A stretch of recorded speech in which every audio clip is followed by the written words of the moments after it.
I have a theory that somebody made some decisions some time ago that have not turned out to be very wise, and they're not owning up to it. During the late 90s, there were allegedly these hearings regarding Russian money laundering. It also included Russian money laundering and Ukrainian money laundering. And then there was also a private banking and money laundering congressional hearing.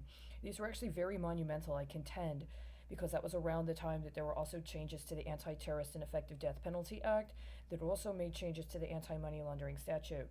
And that means that what was happening is while there were these congressional hearings that had all of these matters impacting the commerce of the former Soviet Union, it was also impacting the commerce and the economic development of the Middle East and people that were identified as being affiliated with these so called terrorist groups.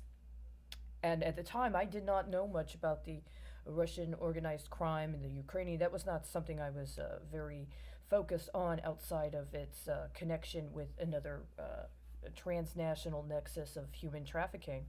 But insofar as I've been doing research on anti terrorist legislation changes that came after an executive order, by the way, under the Clinton administration, then there were factors that were ongoing. Did somebody at some point in time, prior to September 11th, by the way, but around the time when they were factoring in the changes to, among other things, the Texas Insurance Code that went into effect, it's September of 2001. Did somebody come up with a plan that they were going to try to address losses that the countries of the former Soviet Union sustained because the United States characterized so much of its transitional economy as being connected to organized crime and money laundering, and create a sort of bifurcation of various kinds of nascent insurance schemes with an understanding that over a protracted period of time there would be different insurance modalities, and that part of the transition of the former Soviet economy would be about integrating with the global economy in a manner that was supposed to complement or run concurrent to the United States and its transition into using insurance activities as a form of financing. Hence, many of the concerns that came up during the 2008 banking bailout and the attendant social and political discourse that was going on, connected to how the dismantling of the barriers between banking and insurance and financial services created very substantial risk, especially because it allowed for a sort of mixing of modalities and or an offsetting in modalities that could potentially disproportionately impact certain sectors or groups of people, or provide for more opportunity to hide crime because it was able to offset or draw down on another sector in a way that previously would have been illegal. And so while the United States was focusing on healthcare, that they had another insurance paradigm that was unfolding in another phase in Russia and the countries of the former Soviet Union. And at some point, there was supposed to be some sort of sharing, or even some sort of dovetailing, right? And so things like the kinds of insurance schemes that were being meted out in Russia that were specific to how do you recalibrate or recapitulate your economy after you've had so many sanctions put on you. And after so much of what you would have considered to be the economy you work with or tolerated has been identified as being illegal or illicit, and hence has cut off your recirculation of investments for a period of time, and has created a certain kind of risk exposure for people within your society that are identified and characterized in a certain manner, i.e., the oligarchs, right? Nobody calls anybody in the United States an oligarch. America doesn't have oligarchs. But what if you're an oligarch from Russia and you need insurance for your operations because you're trying to figure out how you're going to recover after having been sanctioned for engaging in some sort of fraud, right? Well, that's actually an insurance paradigm that they have. And it's actually connected to the sort of international business firms, including auditing firms and accounting firms, including, by the way, one of the auditing firms that just audited the Pentagon, right? And that is responsible for providing financial services and accounting services to major metropolitan pension schemes within the United States. They've got a completely different process when it comes to auditing, or rather priorities around auditing when it has to do to the CIS, right? They have a completely different scheme. AIG has completely different priorities when it comes to offering insurance in Russia than it does in the United States. But at some point, they're supposed to dovetail, especially as we start talking about using all that has been set up through healthcare, but it hasn't been talked about in terms of healthcare because it was intentionally allowed to be defrauded out of another kind of insurance, right? Terrorism risk insurance. And terrorism risk insurance also includes war risk insurance considerations, which is not so dissimilar, right? Because it's a program that actually needs congressional intercession, kind of like floodplain insurance. And we've had a lot of talk about one in the last 10 years. We haven't had a lot of talk about the other.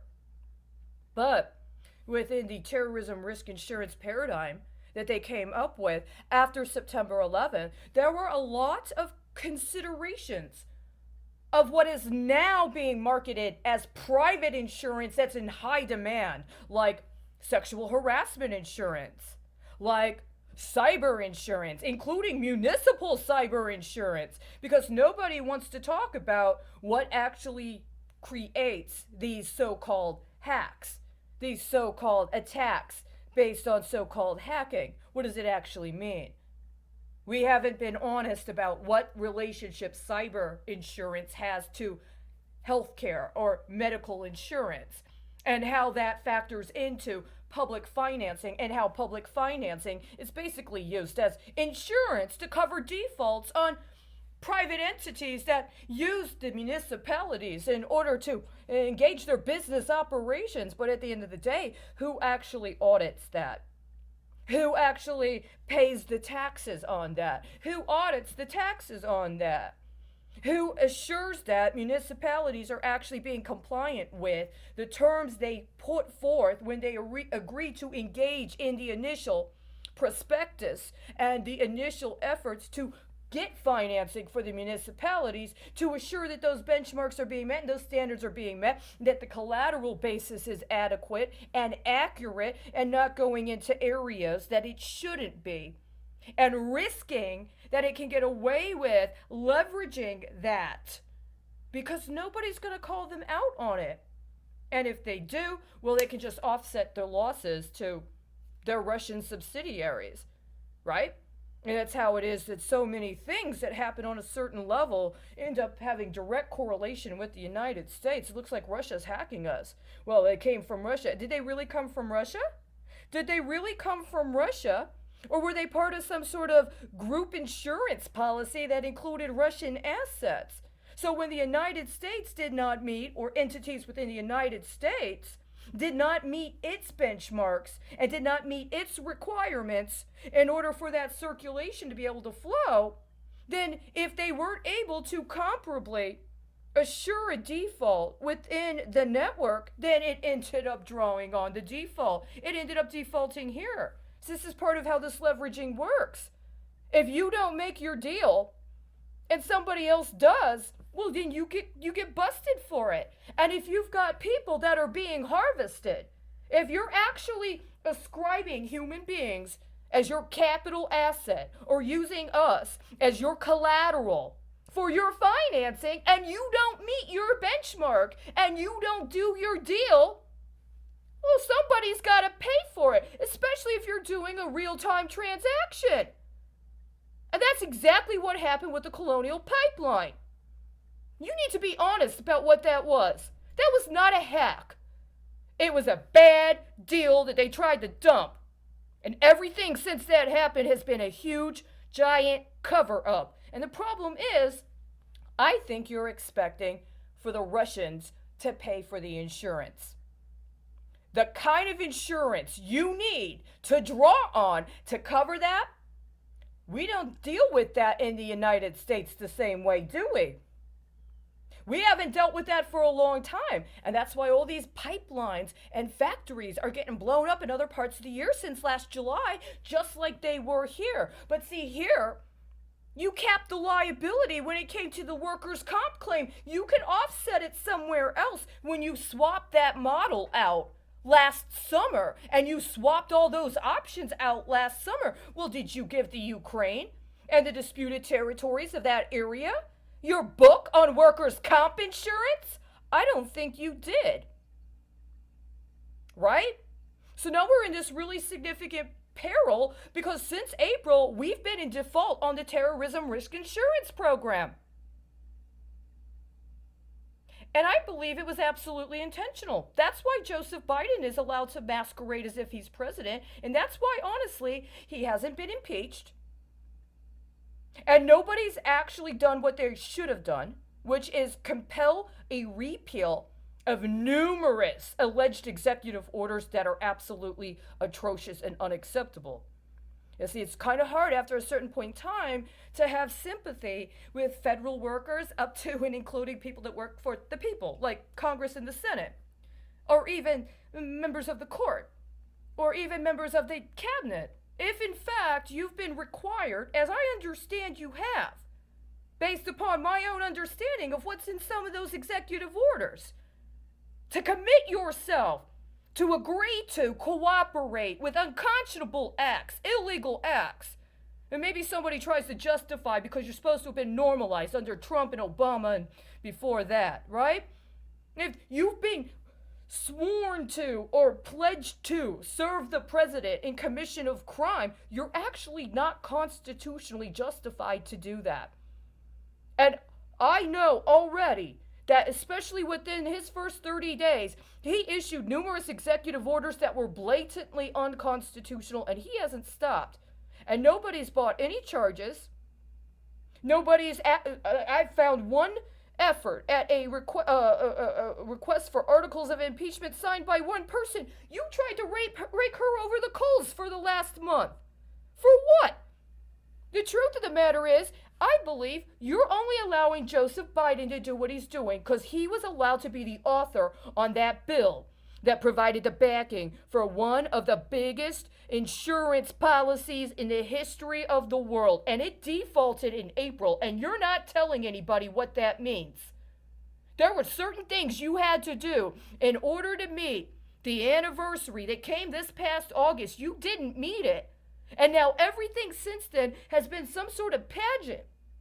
And even if you were able to leverage it so that you're trying to put that off onto somebody else, and or you're trying to shame people with what you justified the default to create, it's not going to be sustainable. We're not going to be able to get away with it.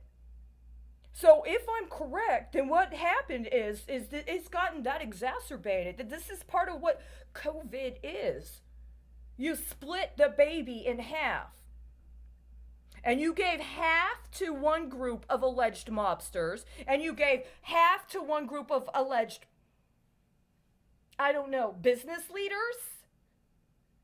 And they're supposed to swap, right? They're supposed to swap. And in the course of swapping, well, sometimes what you do is legal, sometimes what you do is not legal. Forget all of the actual moralizing. It's about balance. But it's not about balance, because the truth of the matter is, both halves of the baby were written with the same fraud. Both halves were underwritten with the same fraud. And if nobody owns up to it, all you're going to keep doing is trying to harvest us. How many people are actually dead right now? My understanding is you're not actually reporting accurately the people who are dead. Are there more people that are actually dead right now than are being reported? Is it true? Well, before you start hedging on numbers or trying to adjust the numbers, can you please come clean about what's really going on? There's no point to trying to engage in alleged 5-year re-upping of any international treaty, especially for the kind of security matters the New START entails, if you're not actually going to give a new start. You don't intend to do that. You intend to try to bury what you did for the last 25 years, and you're like, well, I mean, we got some of what we wanted, but it was a little more costly than we thought. So let's just hit reset. And you give us 5 years again, right? You didn't deliver. We didn't deliver.